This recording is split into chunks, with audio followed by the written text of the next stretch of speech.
Hello everybody, welcome back to the Collective. My name is Del Salvador, and this is Clutch, Last Tyrant. Now, let me tell you why this album is really good. So, I'm gonna take these out. This is not working at all. Nope, those aren't working. I'm gonna tell you why this is good. Also, no, I'm not injured. I'm gonna tell you why this is good. So, um, Clutch is a band that does a lot of things. Hard rock, there's some stoner rock, there's some funk in there. I'm pretty sure they were I'm pretty sure they were like a jazz group. I think before this, I think the Bakerton something like that. Anyways, they do a lot of things, and this is their album, Last Tyrant. Now, this album, I don't know why people don't, when they talk about Clutch, they don't really reference this album like at all, other than like the Mob Goes Wild. Sorry, flies. They don't. Damn it.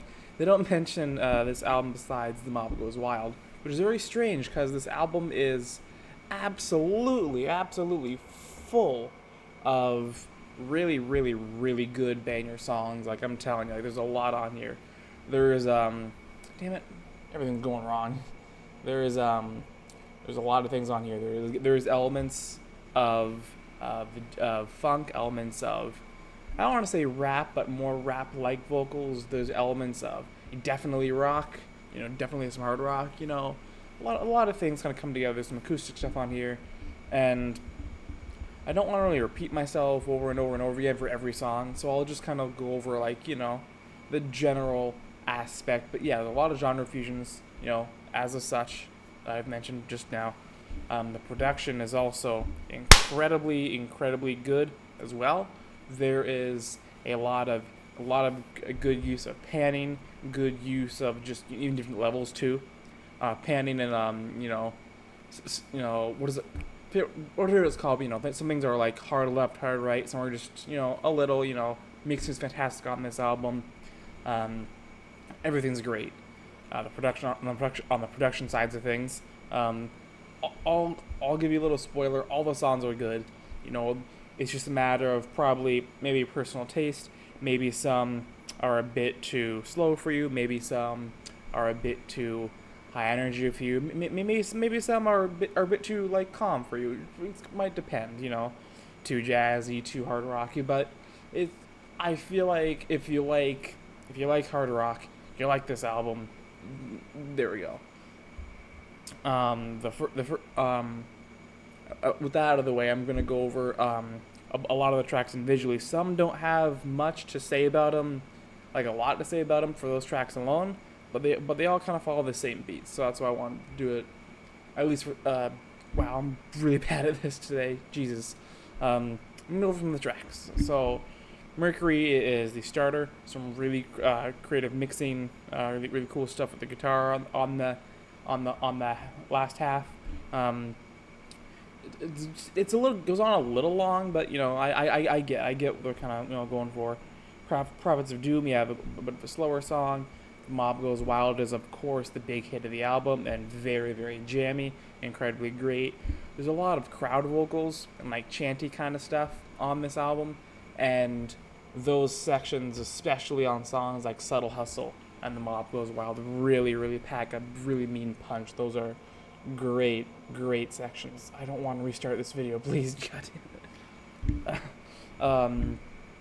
Cypress Grove, really, I'm gonna say it's YouTube compression, because every version of this I find at the very start there's some weird static.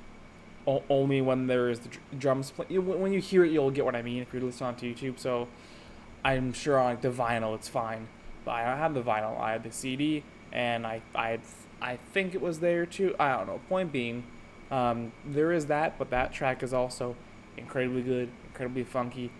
You have the promoter of Earthbound Causes, if I remember correctly. Give me 1 second. I don't want to make any wrong judgments here. Yeah, so I just want to make sure I had the right song. So promoter of Earthbound Causes. You have some more of the singer's lower voice without as much distortion, which you don't get a lot on this album, but you get it here. The Regulator is the first acoustic track on this album. It is really good. By the way, this album is a very loose concept album, and there's a lot of references, especially in the lyrics, to things like Green Day's 21 Guns, Dio's Holy Diver, Cliffs of Dover. A lot of references to other musical songs and/or groups, etc., etc. And Clutch does that from time to time on other projects too, like on the incomparable Mr. Flannery. He references Boston and Kansas and REO Speedwagon. This seems to be a continuation here. Um, Worm Drink is by far one of the best tracks on the album. Incredibly funky, just an incredible song. Army of Bono is a very also one of the best songs on this album. It's very equal between all the parts. No one instrument overshines any of them. You got the drums doing their thing, the bass doing their thing, the guitar is doing their thing, and it's very equally measured and tempered. And actually, they pull a Pearl Jam kind of thing, where at the very end of the song, they will have a little micro jam session like Pearl Jam sometimes does at the end of some of their songs. I think Rearview Mirror was one of them. I think something on the Versus album. Anyways, they pull one of those. So when the song ends, doesn't really end. Keep playing it for another 30 seconds, and there's more stuff. Spleen Merchant, also great. They're all great songs. The Swollen Goat in the Wake of, also great. I think that's another one of the tracks where you get some of his lower voice. I think.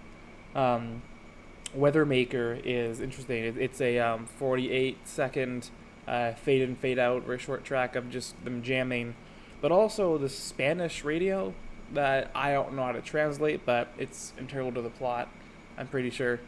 Then you have Subtle Hustle, one of the best songs on the album. Has at least lyrically a bit more rappy, a bit, especially in the content of the lyrics, but incredibly good.